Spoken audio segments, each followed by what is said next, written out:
Dengan tangan terborgol dan mengenakan rompi tahanan lapas kelas 2B Nganjuk, Heri Indianto, mantan kepala desa Sugiwaras Kecamatan Prambon, Kabupaten Nganjuk, digelandang ke kantor Kejaksaan Negeri Nganjuk untuk menjalani pemeriksaan tahap 2.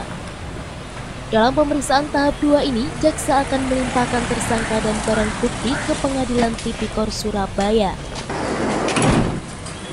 Kasus tindak pidana korupsi dana desa dan alokasi dana desa dengan melakukan markup anggaran proyek pavilionsasi dan pemerasan jalan tahun 2017 berakibat pada kerugian negara hingga mencapai lebih dari 650 juta rupiah.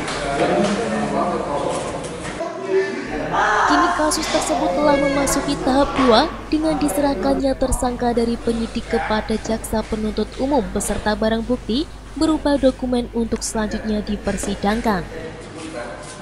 Dalam kasus ini tidak menutup kemungkinan adanya tersangka lainnya, namun hal ini melihat perkembangan selanjutnya dari hasil persidangan nanti. Tersangka Heri dijerat dengan pasal 2 dan 3 Undang-Undang RI Nomor 31 Tahun 1999, sebagaimana diubah Undang-Undang RI Nomor 20 Tahun 2001 tentang pemberantasan tindak pidana korupsi junto pasal 64 ayat 1 KUHP dengan ancaman hukuman 15 tahun penjara. Pada saat ini telah dilakukan tahap 2 dari jaksa penyidik kepada jaksa penuntut umum. Untuk TSK sendiri sebagai pelaku apa? Mana? TSK sendiri sebagai pelaku apa?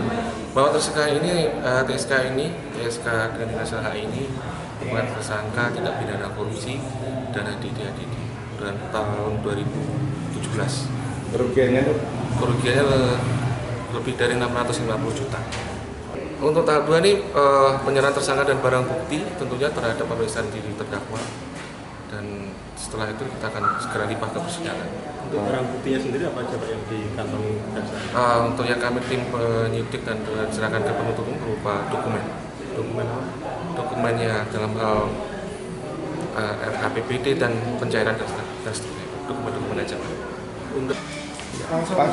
Kasus ini mencuat setelah sebelumnya sejumlah warga mendatangi Kejaksaan Negeri Nganjuk untuk melaporkan dugaan korupsi yang dilakukan mantan kades tersebut.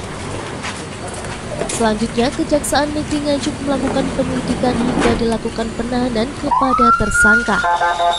Dari Nganjuk, Tim Liputan TV7 News.